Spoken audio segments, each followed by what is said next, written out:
Hello, everybody. Welcome to Mindful Metal Jacket. I am Joe List. This is my first and hopefully only attempt at this introduction of this episode of this podcast. I hope that you're doing well. I appreciate you tuning in and listening. I hope you're subscribed. If you're listening, please take a moment to subscribe to the podcast. And perhaps you're listening on YouTube. I'm realizing now in this moment I meant to shoot a video of myself doing the intro, but I have forgotten. So anyways, you might be enjoying this on YouTube. If you're not, you can, but you're already enjoying it as a podcast. So enjoy it however way you wish to. But if you are watching on YouTube, please click subscribe. That's a tough word to say. Subscribe there. Or if you're listening as a podcast, go to my YouTube, subscribe. Whatever you want to do, just subscribe to all the stuff. I hate doing this kind of promotion-y type thing, but it's important, they tell me, and I don't know, so do it. And, leave a nice comment or a nice review on the podcast area if you'd like to. I hope you're doing well. There seems to be good news with COVID. I don't know. I'm looking at it as positive. I think they're vaccinating 1.7 million people each day, and that's supposed to go up. And there was some article prediction that around July would be around herd immunity. So that's exciting. If you're in Texas, I hope you're doing well. I know your pipes froze or something. I was in Ecuador. I wasn't getting too much news, which was an exciting and exhilarating trip that I talk about a little bit in the episode. And I talk about it a bunch on Tuesdays with Stories. I hope you're a fan of that show. Maybe you're not. I don't know. I like it. Anyways, also check out my new movie podcast with my friend Ronan Hirschberg, who was the first guest ever on Mindful Metal Jacket. That's on my YouTube and soon to be a real-life podcast, I believe. We'll see what happens there. But check that out. And anyways, so I hope you're doing well. If you're in Texas, is what I started saying. My wife's family is down there, and my wife's family is my family. So they seem to be doing okay, but I know it got pretty rough down there. I hope you're doing all right. I hope you're doing well wherever you are, around the country, around the world. And I hope you're helping somebody else out and we're taking care of each other. It's very important. Anyways, I am babbling brook. I don't know what I'm talking about. Hey, if you like seeing me do stand-up comedy, March 18, 19, 20, I'll be at Side Splitters in Tampa. And that's going to be a fun one. Sarah's coming with me. Might be another friend of mine coming along. So get your tickets to that. And also I'm back in Royersford, March 24th, which I'm excited about. Soul Joel's, one of my favorite gigs. And I know a lot of you have come to that. So please check that out. And Kansas City, new club Helium in Kansas City, April 8th, 9th, and 10th. Omaha Funny Bone, April 23rd and 24th. Let me get to today's business. I got a special guest on the podcast, Bridget Phetasy. You know her? I hope you do. I hope you love her. If you know her, I know her and love her. It's funny, I mentioned this in the podcast. We've never actually met in person. We met during pandemic through some mutual friends. Our roads to sobriety paths have crossed. She's a sober person. I'm a sober person. We've gotten to know each other in that world. And she's a wonderful comedian, person, podcaster out on the West Coast. You can check out her show on YouTube, Dumpster Fire, and check out her podcast, which we talk a little bit about. She's a fellow admirer of Sam Harris's work, which we talk about for a while. I got to interview him, and we've kind of bonded over our love for the Waking Up app, which I mention every week. And importantly, in this episode, she's a fellow she's a recovering hypochondriac, which we talk. The second half of the show is very much about hypochondria. And she's somebody that's really helped me in that department. And so we talk a lot about that. So if you happen to be a hypochondriac, this is a great episode for you. And I think you'll get a lot out of it, even if you aren't. But we talk about quite a few things. We talk about social media and Hypochondria and Sam Harris, and dealing with being public figures, I suppose, and a lot of other good stuff. We just both got back from international travel. She was in South Africa and I was in Ecuador, and we both were kind of traveling home at the same time. So we touched on that. And Bridget is just a hilarious person, as you'll hear. She's got some great stories, and it's really a funny episode with a lot of, I think, good wisdom in it. And I got a lot out of it, certainly. And we talked for over an hour, and then when we stopped recording, we talked for another almost an hour. So it was really great. It was a great conversation, and it was also nice because she just happened to have gotten home, and I had gotten home and wasn't sure what I was going to do for an episode this week, and because I was kind of in travel mode, and so it was kismet. So yeah, I'm talking too much, but I'm still buzzing from such a wonderful conversation that I certainly got a lot out of, as you'll hear, and I hope you enjoy it as much as I did. And in the spirit of talking about hypochondria, one of my favorite quotes that I'll give you today is from the wonderful Mark Twain.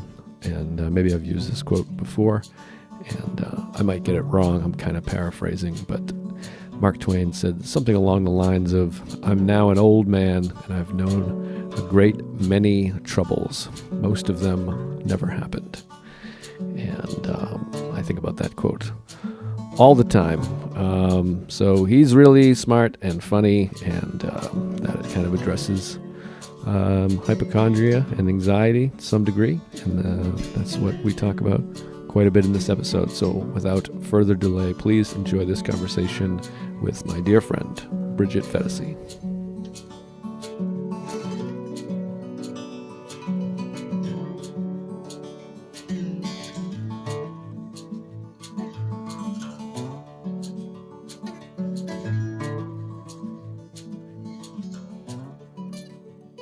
All right, we're live. This is it.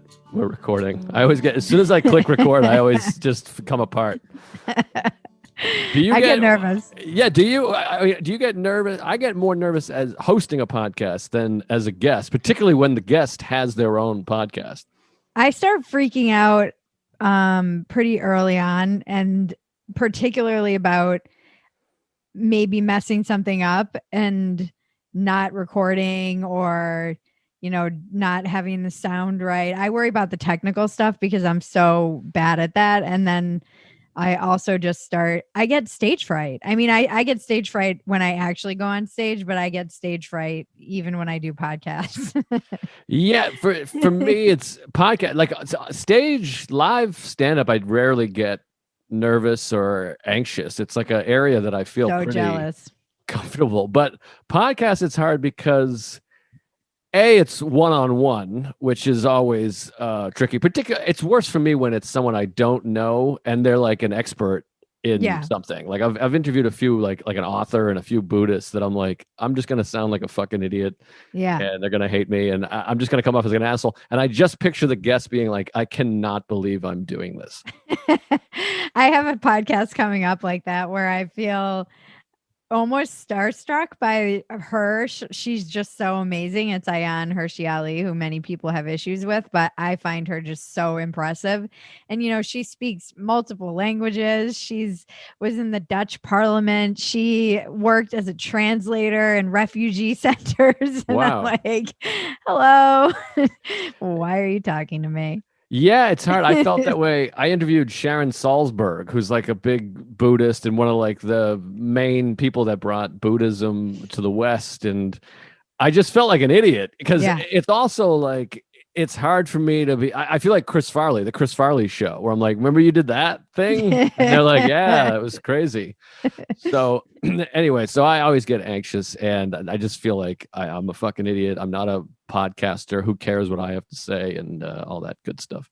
I get it. We have the same thing, that same imposter syndrome. I think that, although I hear from so many people how much they love your podcast and get so much out of it, particularly because it centers around mental health. And I think that you probably underestimate how important the conversations you're having are. Oh, thanks. Well, yeah, no, it's been like, I hate to use like cliche terms of like it's been so rewarding, but it does feel like the nicest things anyone's ever written to me or said to me as far as my work, which I feel pretentious saying, is from this podcast. Like the reviews and the emails are like so overly touching. But it is the most stressful and anxiety inducing thing that I've ever done in my career. So I have to look at it as like, well, I'm doing a service for other people, but it makes me miserable a lot of the times because I'm like, I sometimes I'm like, I can't fill an hour. I don't know what I'm going to ask. And then I don't know if you have this with your part when you're talking to people, my brain is like operating quickly. So someone will talk and I'm like, all right, I got to respond with this. And then they'll say another thing. And I'm like, I got to remember this question. And I have so many things going that I just forget all of them. And then I just feel like I'm completely lost. And I also feel like any moment where I'm like, like any thoughtful pause feels just like, oh, I suck and everyone hates me. I feel that anxiety of I'm getting better about writing my questions down because I have the worst habit, which is interrupting. And I really try not to interrupt people, but I get very overexcited when I'm jiving with someone or whatever. I don't know if jiving is a word we use anymore. Sure, no, I like it. I'm bringing it back. And so if I'm getting creatively stimulated or excited, or I feel like I can really relate to somebody, I have the horrible habit of interrupting. And it's so embarrassing to even hear, or I generally read my interviews that I do because I can't stand listening to myself. So I'll at least try and read the transcriptions. And even seeing it there where I'm cutting people off is just mortifying. They're finishing some brilliant thought and I'm jumping in with my stupid question or thought or just like, yeah, I feel that too. It's embarrassing. Yeah, I have had that also where I just spring up and I'm like, I think that person never finished that thought. But I have an example though. I always take solace in, and I'm going to really name drop here, but and speaking of people that are controversial, I'm friends with Louis C.K. and one time we went to see Paul McCartney and we talked to him afterwards. And Paul McCartney was in the middle of a story and Louis interrupted him and I think he thought he was done. He started talking about something. And then when Louis finished, Paul McCartney went, okay, but anyway. And then he continued his story. And I witnessed this like firsthand. And I was like, that was the worst interruption of all time. Like I would literally kill myself. I would take my own life if I started talking and then Paul McCartney was like, anyways, like I was saying. And afterwards we left and we were like on top of the world because we were talking to Paul McCartney, but he was like, I cannot believe I interrupted Paul McCartney. So I guess I tell this story not just to name drop these gigantic celebrities that I spend a lot of time with. That's a joke. I don't hang out with Paul McCartney. But my point is, anytime you've ever interrupted anybody, it was not as extreme as interrupting a Beatle telling a story after his own concert. Okay, that does make me feel better. I hope that was a roundabout way to try to make everybody feel better who's ever interrupted anybody. What's even worse is that I do it more often to women. And so that makes me feel doubly horrible. Well, you're an enemy of the state then. I mean, I'm the patriarchy. Yeah, you're a problem. Clearly. But so you, all right. So we're both Sam Harris people. I talk about Sam Harris every single podcast here, and to the point where it's uncomfortable, I guess. Have you had him on your podcast? No, I have messaged him like on Twitter because he followed me. I just saw that he followed me on Twitter somehow, and I just messaged to be like, man, you're every once in a while I'll just send like a 1-sentence message to him to be like, your apps changed my life, thank you, and he just gives like a thumbs up or something. But maybe I should put you guys in touch. That would be great. I mean, I'm getting just nervous thinking about it. I love this guy. I was really nervous to interview Sam. That's what I was going to ask. Podcast, yeah. It was terrifying. That's what I was going to ask because first of all, like, and he's another guy that's very controversial, I guess, which is interesting because I learned of Sam Harris through the meditation. Like he was on Tim Ferriss's podcast. Okay. So like to me, he's like this Buddhist, meditation guy. You didn't see the fight with Ben Affleck on Mar? I did see that, but I didn't put together that was Sam. I watch real time Uh, religiously. I love a lot of people that most people hate. It feels like, but Bill Maher's another guy I just think is great. Everything he says, I love. But um, I watched the episode. I just never put it together that the guy I was meditating with was the same guy that got I in a fight gotcha. with Ben Affleck. So anyway, I've told people like Sam Harris changed my life and like that piece of shit. And I'm like, oh Jesus, sorry. That's sad that people would be turned off by his app just because. I don't know. I think it's important to be able to separate the message from the messenger more than ever before. I agree. But yeah, I think that it was nerve wracking until my first question was, I told him generally if I'm nervous to interview somebody, I'll just straight up tell them because Same. it takes my nerves away. And then I asked him what his morning routine was, and he said something brilliant and just also along the lines of, and this is where I will be, my feet will be planted firmly in the mud or something. And basically said he had no morning routine and he wakes up super late. It made me feel much better after that. It's funny you said that because I think I remember you telling me that, and I thought that was interesting. But it's funny you said that because I do his meditation every day, every morning from the Waking Up app, which I recommend to everybody. And this morning's meditation was the fourth installment of the Meta Loving Kindness meditation, which is on the app, which I've listened to a bunch. And there was a moment where I was like, hey, wait a minute, this is fucking recycled. I've heard this one before. And I thought about you telling me that. I'm like, I bet he slept in, didn't record, and he just threw something up there, this son of a bitch. And that was happening during my loving kindness meditation. But how did sure they're all preloaded long before? I know in my mind at like 11:59, he's like recording it and thinking about me because that's how my ego works. But so I should have listened to the interview, I guess, before interviewing you. But it went well. You were happy with it? Yeah, it went great. I felt like sometimes it's hard to have a conversation with people who are so proficient at talking and who Yes. have done so many, TED Talks, and they have their kind of canned responses a lot of times, or they've memorized their TED Talks. And I've interviewed people where I've watched their TED Talk and then asked them questions and they've just repeated the TED Talk almost verbatim. And that is understandable. It's like stand-up comedy. It's just kind of their pitch. But with Sam, it was very much in the moment and a conversation. And I actually went prepared with quite a few questions. I generally won't let myself be with certain guests like Sam. There are certain things I wanted to make sure that I asked him just so that I wasn't waking up later in the night and I'm like, damn it, why didn't I ask? I had this opportunity to ask him this one question and I didn't. Right. Waking up later. Waking up. There it is. Now, when you talked to him, was it more about? Now I'm just like fanboying about Sam Harris, but was it? Did you talk about meditation and that mental stuff, or were you talking about world affairs and stuff?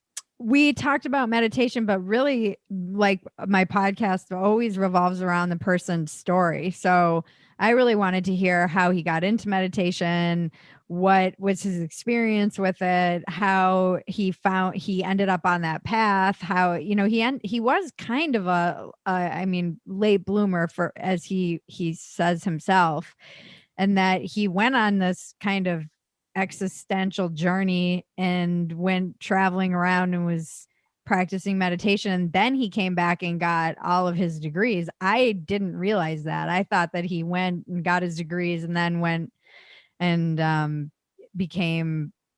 got into meditation after he was into like neuroscience and all that, but it was actually the other way around. So that was interesting for me to learn about him.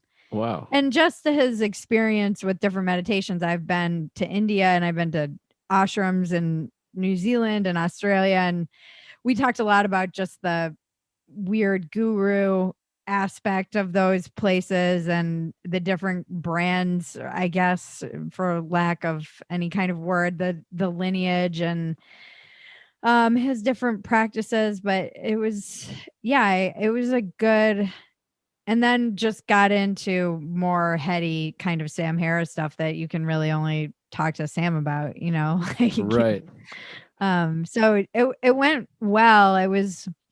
I really like Sam a lot and respect him. I think he gets demonized unfairly for Absolutely. being a pretty reasonable person and almost religiously, for lack of a better word, devoted to fact and trying to come from a place of fact and reason. And he's human and has his emotions. He was definitely emotional around Trump in certain areas, but when it comes to really just evaluating different situations, he did a podcast right after all of the riots and all the stuff that over the summer that I really feel like everyone in America should listen to, just because it comes from such a rational but also compassionate place. I think he does a good job of that. Yeah, no, I agree. And I listen to both Waking Up and Making Sense now pretty religiously, for lack of also the Yeah, it's same. always funny. But Used with an atheist. yeah, yeah. So, okay, so that puts me, like I talked about earlier, like in a fork in the road interview wise, because I want to know. I'm interested in you're a public figure that has some. You're not afraid to mix it up. It seems like on Twitter and take some controversial stances, which I'm fascinated by. Dealing with that, because I have this thing where anytime anyone's upset with me, I want to kill myself. So I'm interested in that, but I'm also interested in all of these your meditation journey. So I guess that I'm, I guess, more interested in. So I guess I'll just stop off in the area of how do you deal with, I assume is a lot of negative feedback. A lot of your tweets have 350 responses. Are you reading them? Are you paying much attention to you? Does it get to you? And how long did it take you to get to that place if you're not spending time thinking about it? I have weird love-hate relationship with Twitter, and that it's given me so much, and I loved it when I really got into it in 2013 and finally kind of got it, and found all the comedians and the writers who were the Family Guy writers, and the way that I found my tribe in a way of just people who are using it to hone their craft of being succinct, making jokes, and also being self-deprecating. Of all the social media platforms, I felt like I could relate to Twitter the most. And it's really evolved for the worse over the past What hasn't? years. And even last night, I was just feeling sad because I feel like the tendency to see the worst in everybody and just assume the worst intentions of everybody's statements, or you can't make a throwaway comment. I said something. Here's a good example. I said something because I was just in South Africa and somebody was saying, the California needs to open and Gavin Newsom is in this bind because the unions are telling him to close, but he's also being Gavin Newsom, our governor in California, for anyone who doesn't know. And then there's a recall effort that's coming from the right because he's destroyed small businesses and all of our shops are boarded up and industry is shutting down, unemployment's out of control, and the schools still aren't open. And there's no real science to really kind of back this up. So there was this tweet with an article in Politico, and I said, even South Africa's open. And I knew right after I hit send, I was like, oh, that's going to be misinterpreted. I meant like we were in similar boats in terms of our numbers, in terms of we had lockdowns again around the same time. It's different situations entirely. Obviously, there's 60 million people in South Africa. There are 40 million people in California. Obviously, there are different demographics, numbers, geographics, all kinds of things going on. But it was if you look at all of this basically everyone kind of follows a similar trajectory. Even if they try and avoid it, eventually they have to face this reckoning. And we both had our hospitals kind of overflowing, and then they were grappling with this new variant that came out of South Africa, which, by the way, I think it's funny that we can't call it the Chinese virus, but we can call it the South African variant. But that's a weird tangent I'll go on in another day. And so I knew that this was something that somebody was going to be like, what do you mean by even? And sure enough, Right. almost instantly, someone's like, I don't really know what you mean by even, South Africa. And I was like, ah, shit. And I ended up getting into a discussion with them, but then I regretted that. And then I just deleted it all. I was like, I don't even want to deal with this. I can't, I don't even know I responded. And then the person and I ended up having a discussion in the DMs in direct messages, because he ended up, or they, I don't know if it's he or she, but it seemed like a he ended up kind of apologizing and being like, I did read that in the worst possible light. And he's like, and I know you and follow you and know that you wouldn't be disparaging all of South Africa like it's some shithole country. I actually was like, hey, they figured this out. Why can't we? Right. It seems like we were in comparable situations. So they just opened their schools last week, and it seems like, why can't we? Not because I would expect less of them, just because we were in similar boats at the same time. But it's like, I can't get that all across and in a tweet, and then you end up, and so it actually ended up being productive, but that is the kind of thing that drives me insane about the site now, is that everybody just assumes the worst of your words. Yeah, it definitely feels like that's why I love Instagram, which I'm sure will devolve at some point. But Instagram feels like the least amount of insanity and negativity. Not that there's not that there also, but Twitter really does feel like a complete fucking cesspool. It's like it's like triggering to me. I deleted the app. I still use it on like I'll pull it up on whatever it is, the fucking internet or whatever on my phone, and I'll throw something out there every once in a while, and I try not to look at it, but there's always, and some are just trolls, which doesn't bother me because I'm like, oh, you're doing that thing, okay, great. But like sometimes there's people that misinterpret your things or want to get into it with you, and you're just like, I hate you. And it does make me want to just delete it. Like that's what's hard is, we're comedians. And even before I was a comedian, just growing up in New England, like I always just hung with like really ball busty, irreverent friends who would, to me, comedy since I was a kid, like 9, was like saying the most possible inappropriate thing was part of comedy. And what's difficult now is you try to take that into the public forum. You just have that. And it doesn't go for everybody. And with Twitter, it gets shot out to like everybody that doesn't have that sense of humor. And then all of a sudden you're like, I'm not a guy who has that thing of like, fuck them, fuck your feelings. I'm like concerned with people's feelings. I'm like, shit, I didn't mean to upset you. I'm sorry, I'll delete it. And then people are like, fuck you for deleting it, you pussy. And you're like, geez. And so sometimes I'm like, I got to just keep my sense of humor to like my friends and just text it instead of tweeting it, I guess. Well, it's interesting.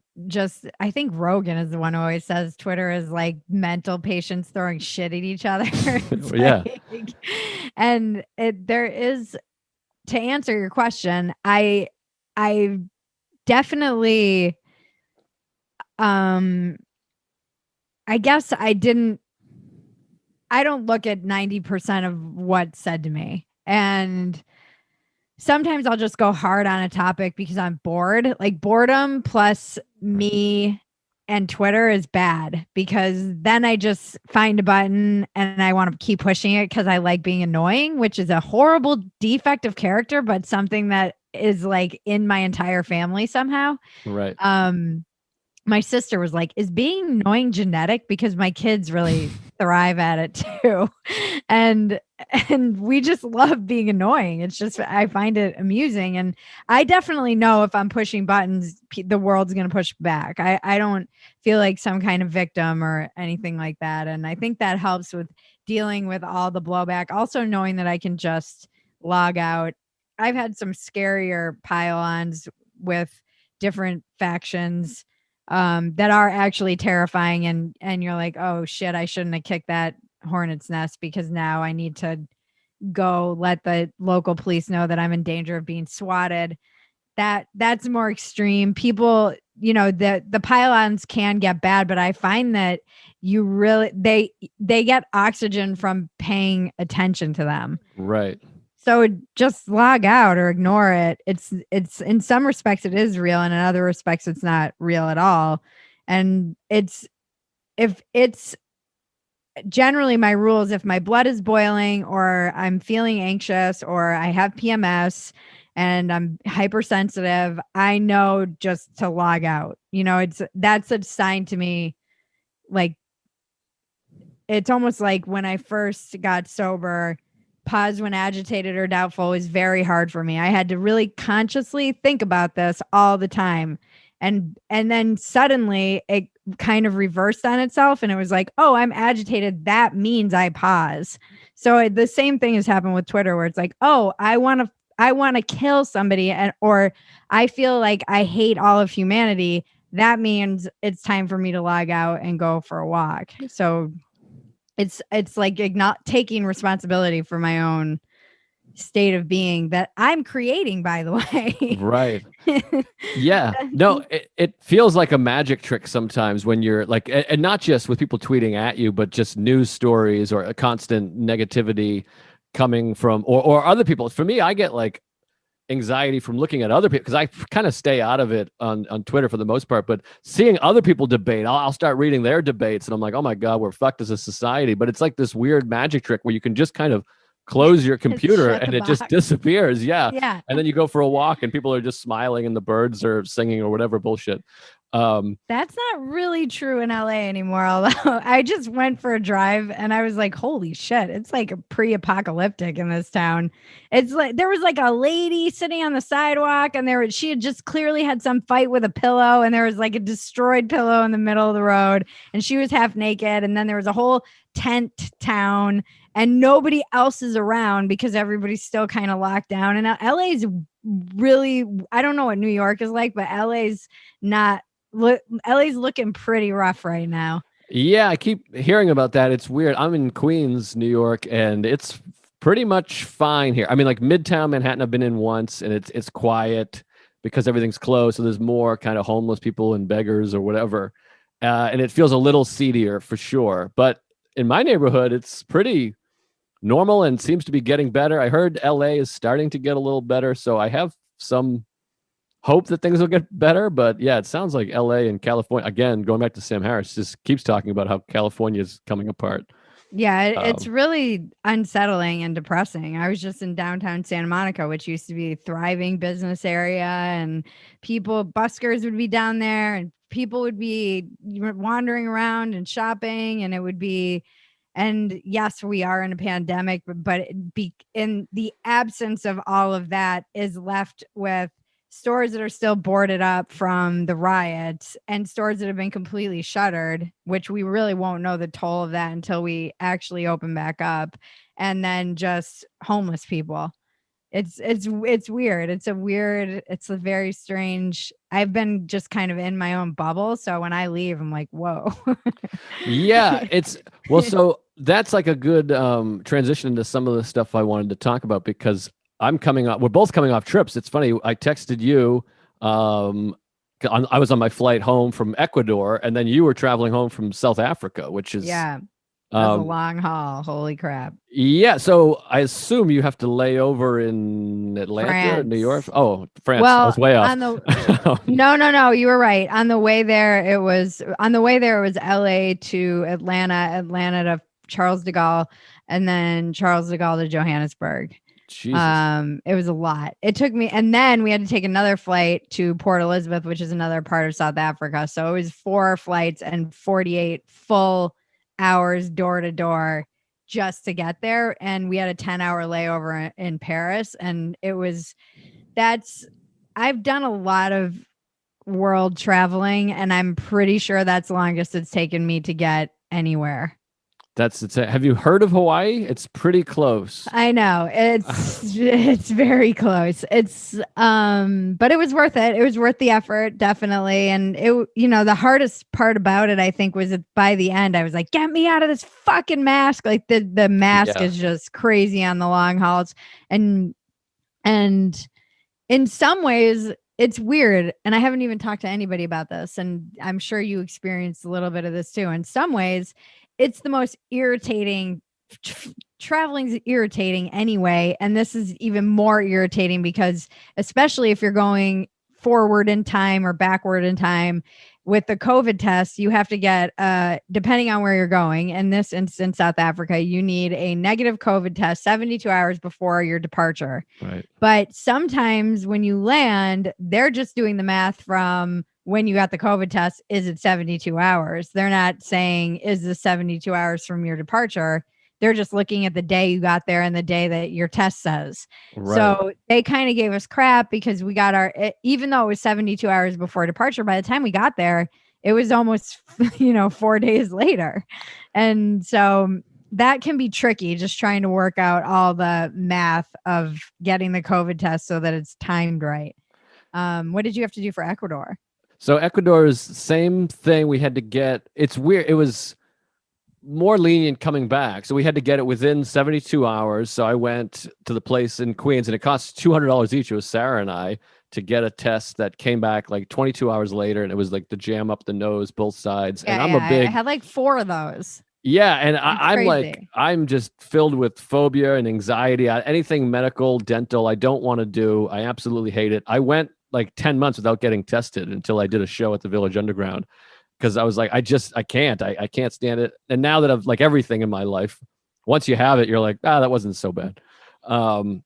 But so we did that. And then to get back, we had to get one, I think it was within like 10 days, and we got it in Ecuador. And luckily, my friend speaks fluent Spanish, which really helped because I was so, again, anxious in getting it, and they don't speak the language, and you had to get it and get the results. And then that's in Spanish. And so I was really anxious that it wasn't going to work out, but it did, as it always does. But so I was coming back, and I've felt like this incredible peace during the last year. I'm like many people, I'm fortunate and I make money off my podcast. And so I've been like, this has been like the best year of my life. I haven't had to fly and do, meet and greets and write material. I've just kind of been hanging out and doing a ton of meditation and, all that kind of stuff, recovery stuff, and really exercising and laying low and enjoying, because I've been on the road for 16 years, like 40 plus weeks a year. So this was like exciting to not have to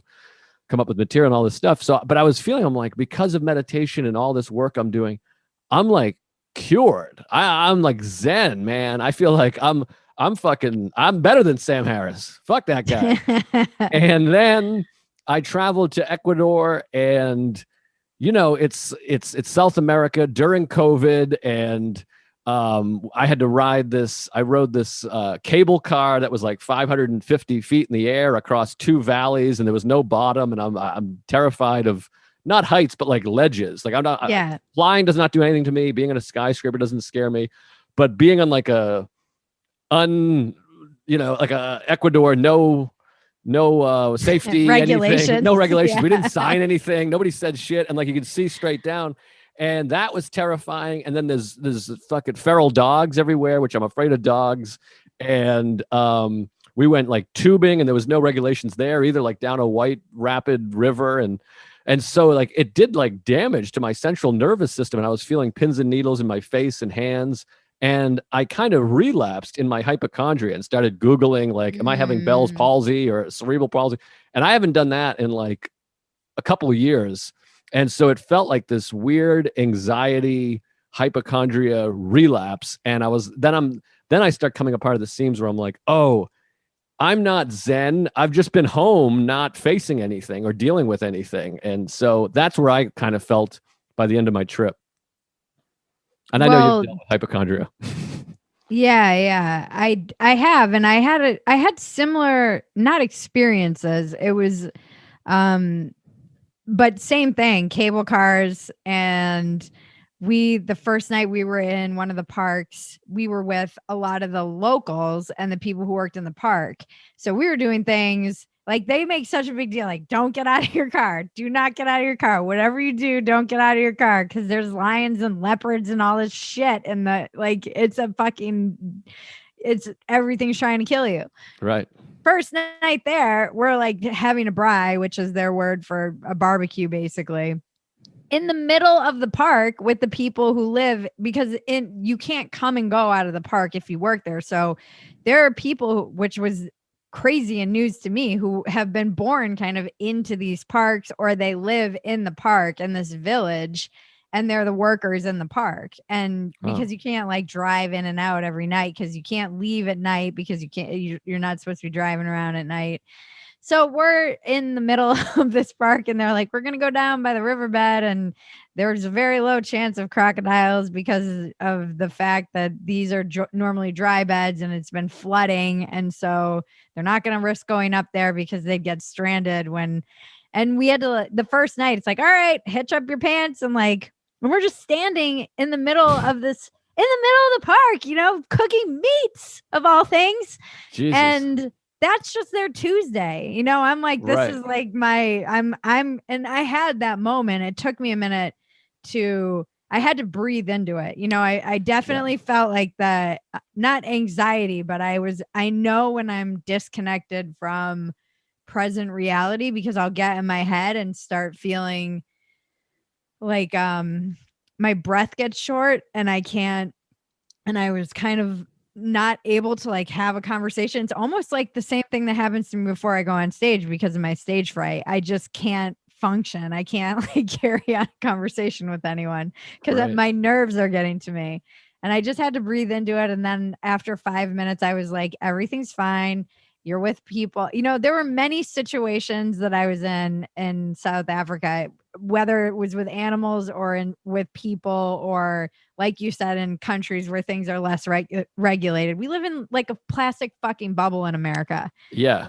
It's ridiculous. It's in some ways it's great. In other ways it's over regulation and ridiculous. And we ended up, it was great. And then we left, and our friends had driven us because we didn't have 4-wheel drive.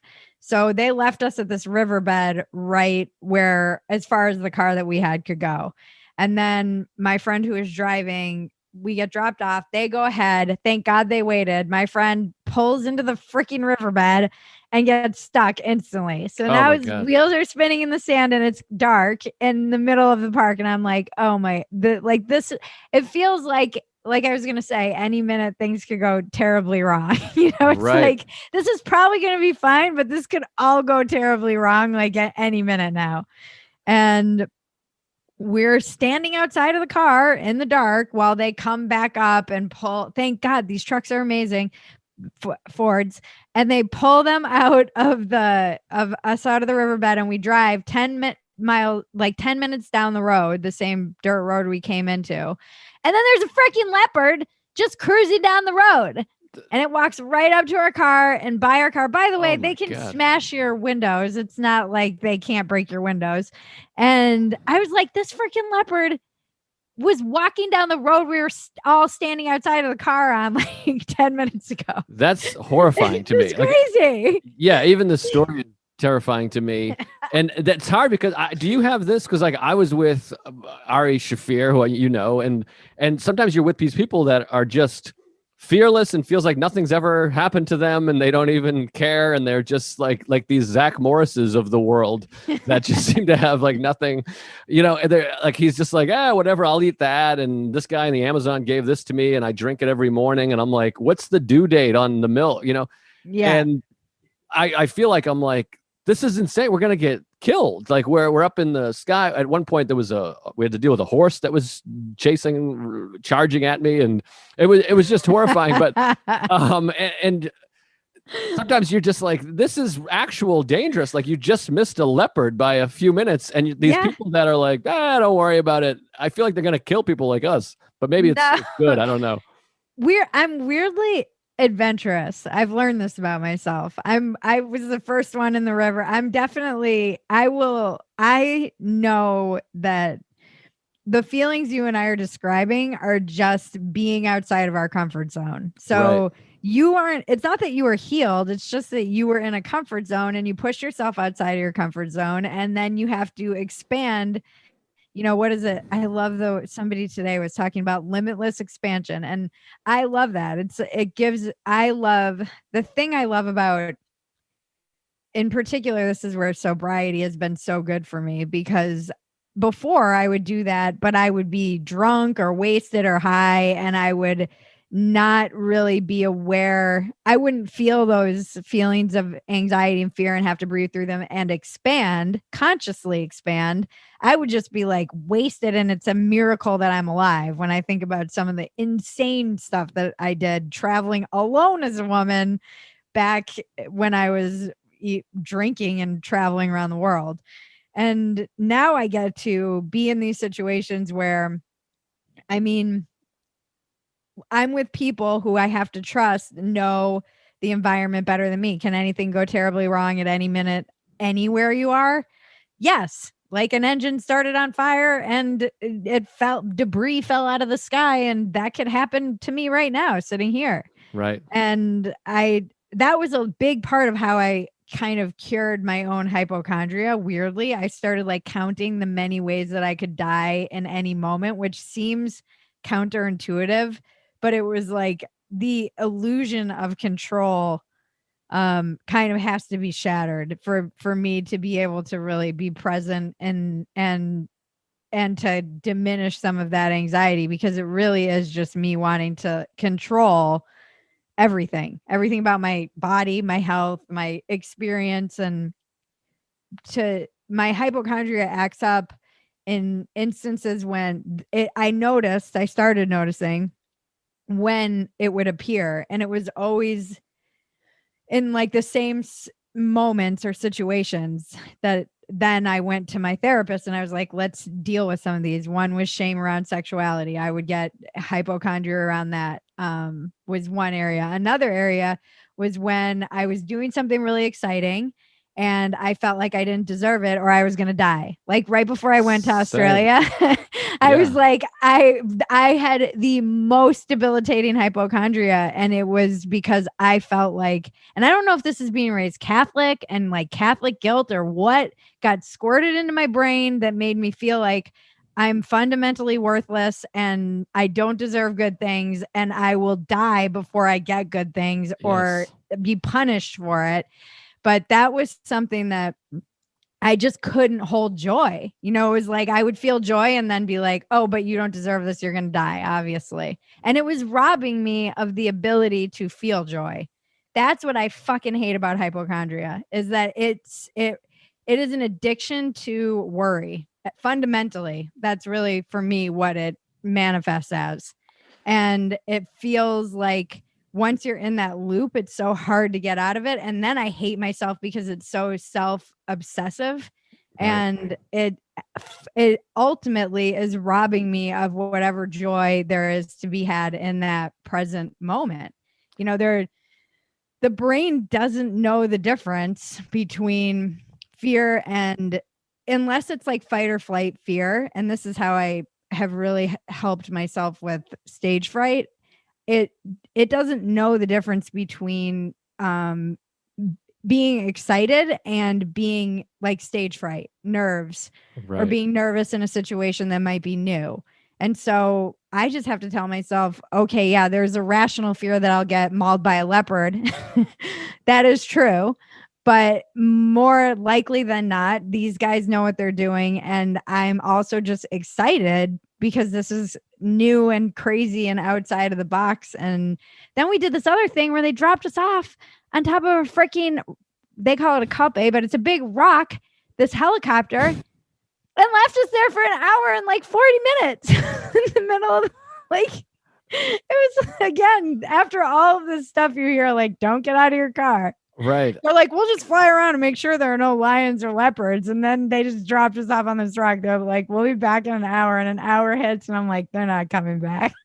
God, This it sounds horrifying, but what you're saying about hypochondria, like you just nailed it exactly for me. I've always had the same thing. It's always come up when I do the Tonight Show or I'm getting Mm, married or whatever it is. It was always something that would accompany something great, or going to Paris or going on a world tour. And it's the same thing. It's that like I'm gonna die before I can get this. And I've come so far because I can now realize like, oh, there's my anxiety. That's just my anxiety. And it's a combination of therapy, of recognizing that there's my anxiety, it's doing that thing, and also the meditation of like, this is yeah, just an appearance in consciousness, totally. and it's just passing, it's just thoughts. My thoughts are not reality, and fear is just fear. So that has really minimized it. Like when I did deal with it in Ecuador, there was a moment where I'm sitting at the table and everyone's having laughs, and I'm like Googling Bell's palsy, and it's like it was just like 5 minutes, and I was like, Ah, this is out of control, obviously. And then I use this website, anxietycenter.com, which is a great website because it lists like every ever recorded symptom of anxiety, and like tingling in the face and hands is like one of the number one things. And it's things I've mm, dealt with before. But as you know, with hypochondria, there or in anxiety, there is that thing of like, most likely this is anxiety. My nervous system has been put to the test by riding a half-hour long 600 feet cable car in Ecuador. And but also I'm like, but it's tingling. I mean, this could be it could be some kind of neurological thing with my head, but it was short lived. It turns the volume down and shortens it through all the work I've done. But it does make me able to be like, oh, this probably has a lot to do with the fact there was a horse running at me the other day. yeah. You know what I mean? So it was quicker, but like you mentioned, I start having that self-loathing of like, I'm still doing it. I'm on this amazing trip with great friends, and I'm Googling fucking cerebral palsy, which I don't even know what that is. And because I'm a piece of shit and I'll never be able to get over this because of these fears. And it does go quickly into self-loathing, because I've dealt with that my whole life, as I'm sure you've dealt with it to at least some degree, which I think anyone that was has abused substance at some point was sitting there going, I fucking hate myself. Yeah.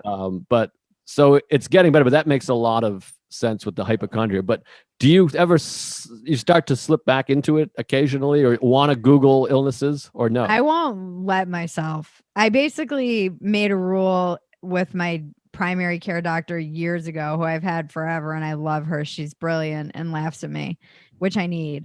But it's essentially, if I feel like I need to Google symptoms, if it's not just me being crazy, if it's something that's persistent enough that I am feeling like I need to Google symptoms, then I just make an appointment with my doctor. And that's worked really well for me, because I was too poor and didn't have insurance for a while to like really give in fully to my hypochondria in the way that I've seen other people in my life who have better insurance or are like paid for by the state. They'll just go get every freaking test Right. available to them, and I'm like, I luckily was inhibited by the fact that I couldn't do that at all and didn't want to go into insane medical debt.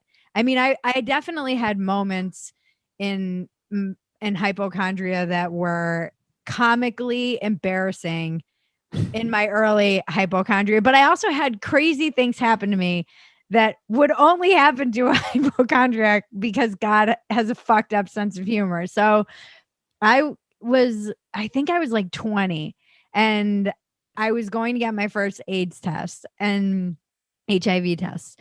And I went to a local place and this was back in the day when you had to wait a week for the results. This wasn't like the rapid test. You get like a pregnancy test now. Right.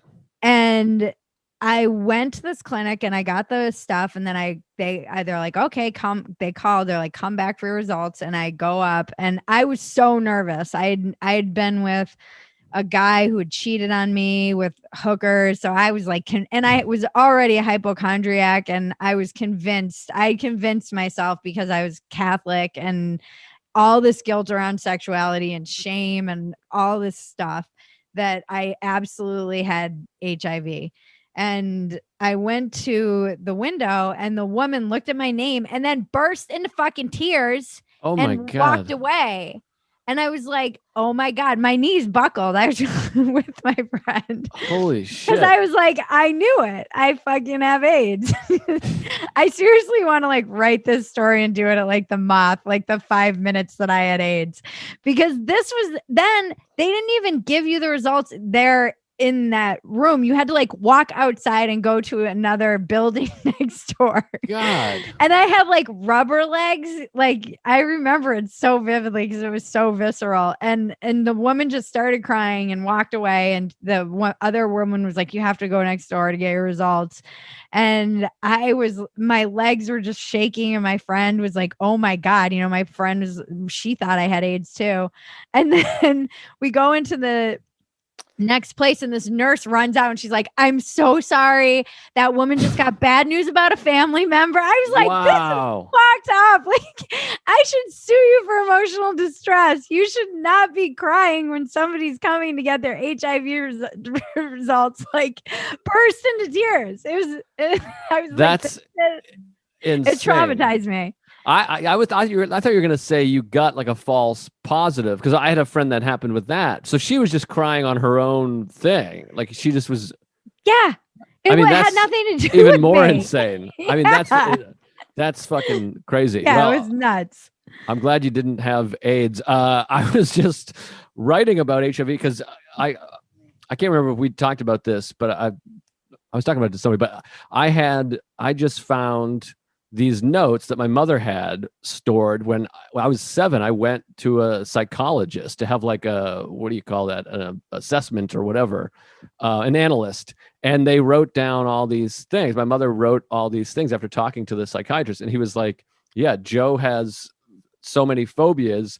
And one of the things my mother was writing was like, yeah, he asks about AIDS all the time. And I was 7 years old. Like, this is 1989. So it was like, I think it's when Ryan White was a big thing. And they were talking about like, it could happen to anybody. And here's this 12-year-old kid with AIDS. And so at the time I was 7, I was like horrified that I was going to have AIDS. And I didn't start shooting heroin until I was 9. So, but it really was like a genuine thing. And I felt like for me, nobody said to me, "You're 100% not going to get AIDS.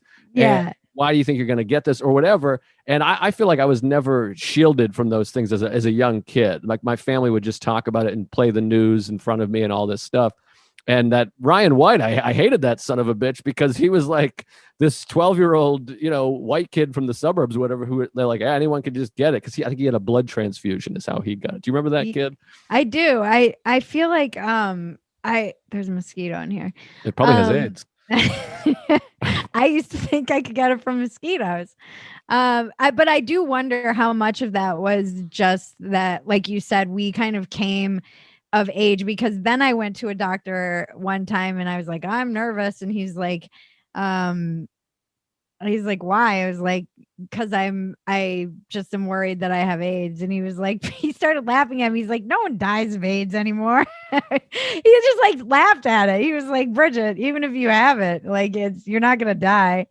And I was thinking about like how far we'd come even in that statement, just that he was like, "No one dies of AIDS anymore." It was like, he looked at me like I was a ridiculous person because I still had the mentality that I was raised with and came of age. We kind of came of age as it was like the epidemic was really unfolding. They were starting to name it, know what it was. There was untreatable. It was basically a death sentence. And I almost am like stuck in my brain in that place with it. And now it's like, it's so manageable, and it's a miracle of modern medicine. And, it's something that I lived in so much fear, and there was so much stigma around it and shame and all of it. And so, yeah, I think my hypochondria really started around AIDS and sexually transmitted diseases, but in particular HIV, just because of our age as we were growing up in our teens, preteens. This was like, it dominated the news cycle. So yeah, of course we're gonna like, that's in our brain. That got in that like developmental stage of our life when you're developing your sexuality. Right. sex might kill you. That's like terrifying. Yeah, no, it was horrifying, and I think that probably is one of the many contributing factors to my lack of game and desire to have sex as a kid. I was like, I don't know, I don't want to do any of that, and talking to a woman could lead to AIDS. Maybe that was part of it, and also just hating myself. But it was really fascinating because this was just recently, a few weeks ago, that I found all these notes from this psychiatrist.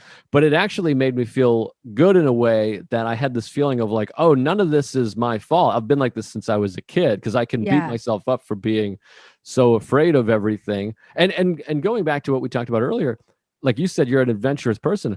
I realize I am too, because I do all these things. I just have horrible anxiety while doing it. Like, I'm like, I do go and practice mixed martial arts, and I ride roller coasters, and I fly all over the world and go to these foreign countries in South America. It's just while I'm doing it, I'm losing my fucking mind. Can we pause one quick second, because this might be the Genius Bar? Sure. I'm sorry. I was like, oh. All right. We're back. So you were a neurotic little kid. Yeah, exactly.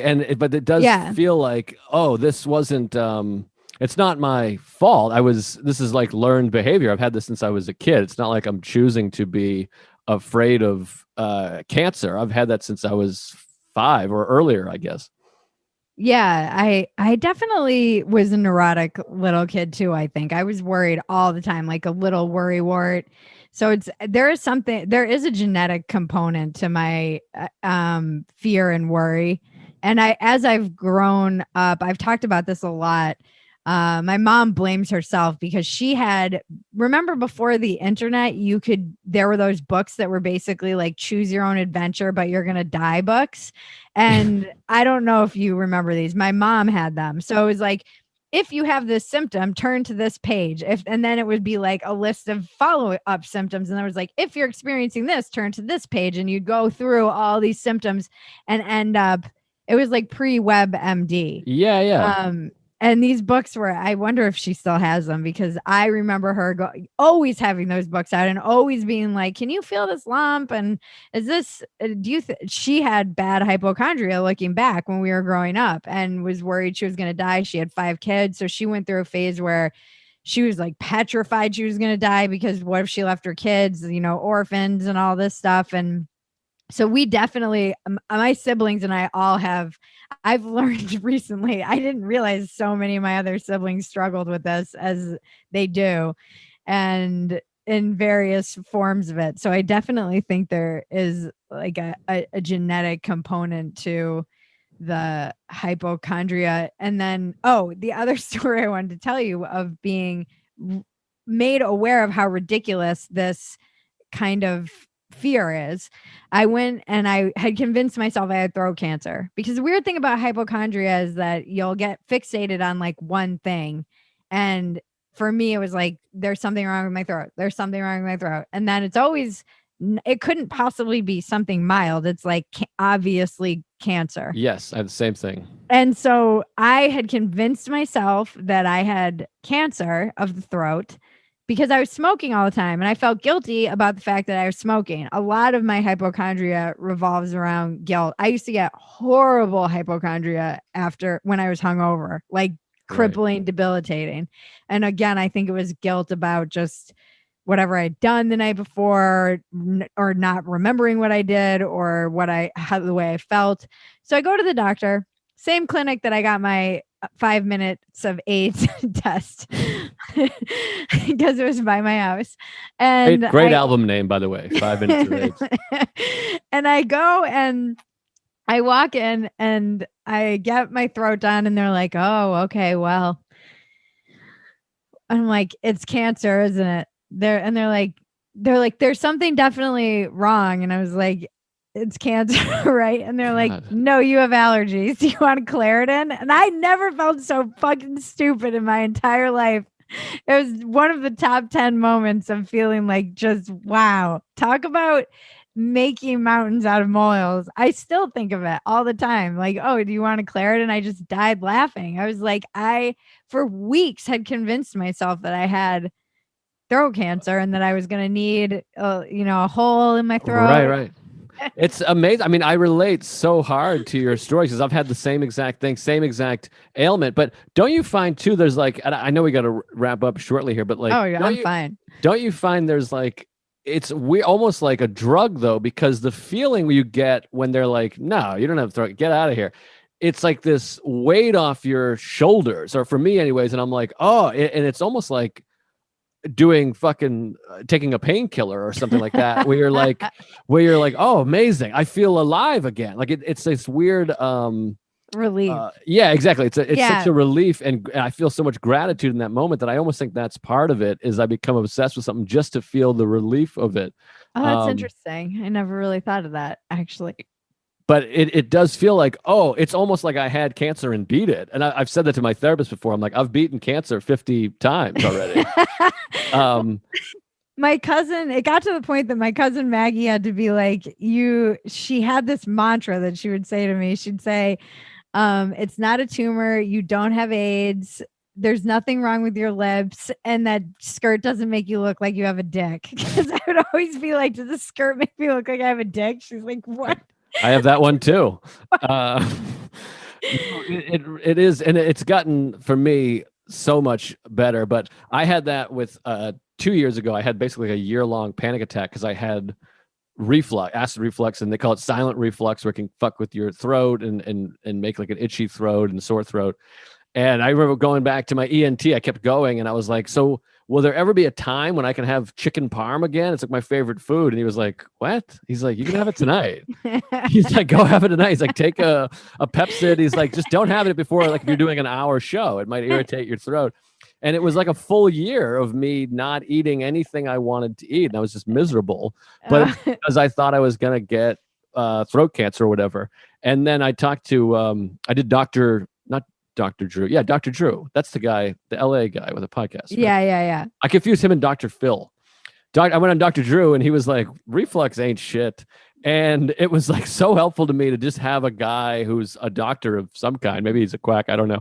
But he was just like, nah, that ain't shit. And I was like, oh, all right, great. But it was like a year-long freak out. But basically it was anxiety. So long story short, I'm feeling better. I had a little relapse, but I gotta call you next time. Instead of Googling, I'll call you, if that's all right.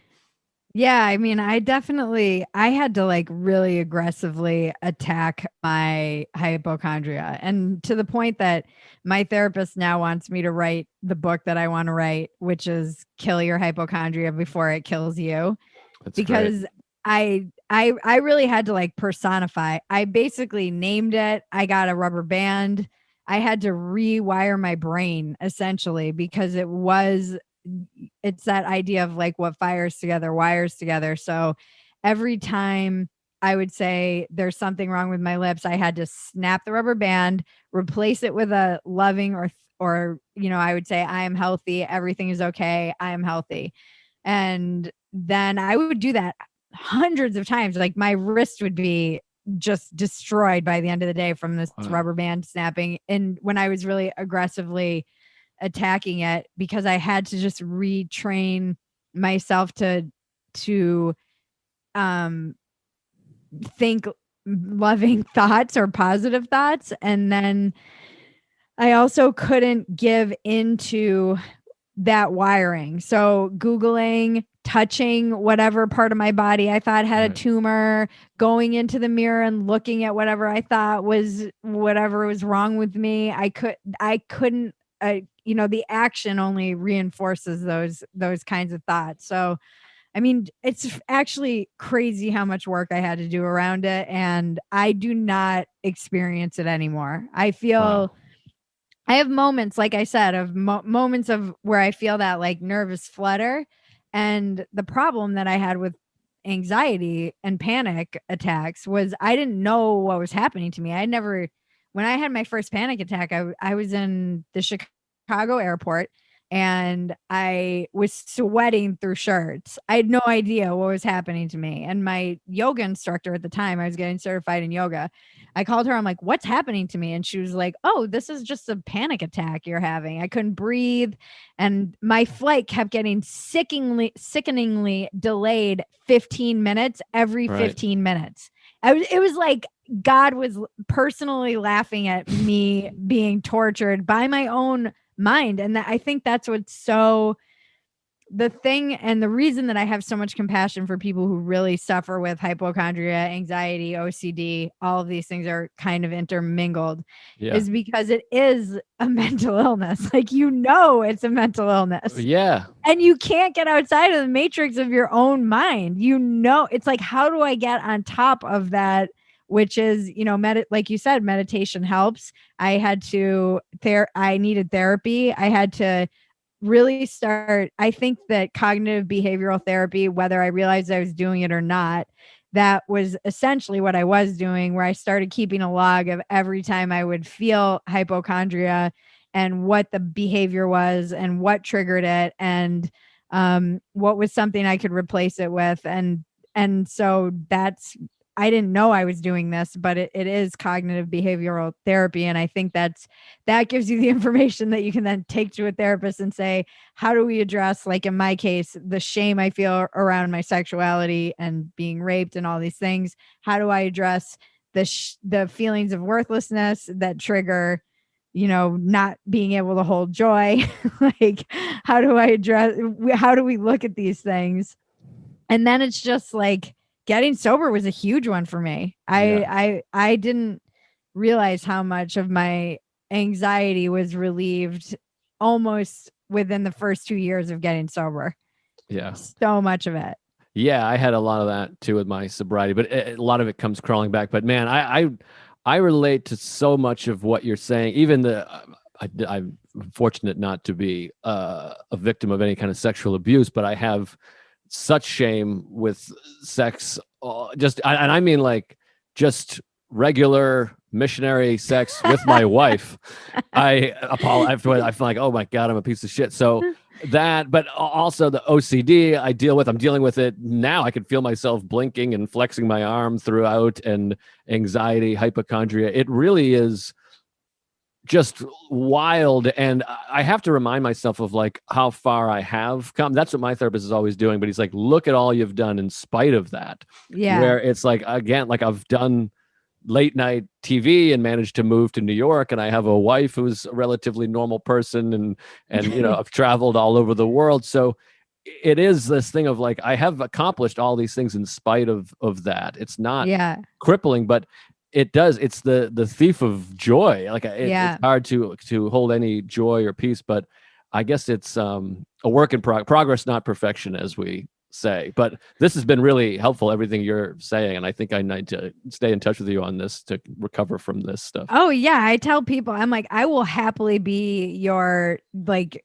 hypochondria sponsor, because it's like I needed somebody like my cousin when I was really going through it and using the rubber band and really addressing it. I had to really like address it head on, because I was a mess, and I was frying my adrenals must have been just fried, because I was in such a state of fight or flight all the time. And it is, I really think too, one of the things that's under researched or looked at with hypochondria, for me, it was like an addiction to worry.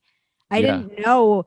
It was like I could just be creative and use that energy creatively, but if I'm not being creative, I generally end up, that energy kind of turns on me and starts creatively finding ways to like self-destruct. Exactly. And that is a bad space to be in. And I had to really have somebody like my cousin who had that funny mantra where she could just like make fun of it. I needed somebody who was like, you're not dying, you don't have cancer, it's not AIDS, there's nothing wrong with your lips, like you don't look like you have a dick in that skirt.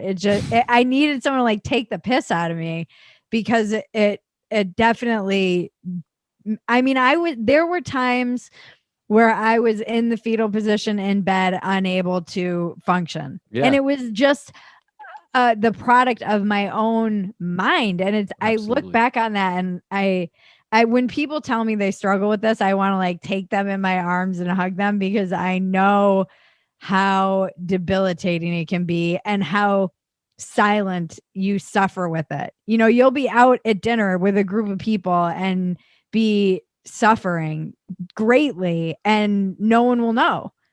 Absolutely. Yeah. I mean, I just dealt with it this past week, and yeah, I feel it so much, and I appreciate it. It's funny because I feel like we know each other very well now, but I've never actually seen you in person. So I'm gonna cash in on that hug. But oh fuck, I forget what I was gonna say. Oh, that's what I was gonna say is the anxiety of and hypochondria OCD has been the greatest hindrance to my career creatively. Like I feel like I would have created so much more material and maybe made films or written more stuff or pitched shows or whatever, but it was all my own just debilitating hypochondria. So, and again, like I was just saying, I have to remind myself that it's a miracle I've gotten as far as I have in spite of all these things. So I'm hoping the second half of my life I can be more productive and creative with kind of getting on top of this stuff. Well, and think of how amazing it is that in the pandemic, you actually said that you were feeling more at peace because, logically, that doesn't make sense. Most people in a pandemic with hypochondria, have not been doing great. Yeah, it's funny. I've had people say that. They're like, what? This is like a virus. But in some ways, it does feel like, oh, I've been preparing for this my whole life. And it's so ironic because I was last year, I was on the Impractical Jokers cruise with a bunch of comics and Sarah and a bunch of wonderful people, and not realizing that this would be like the last great thing we ever did.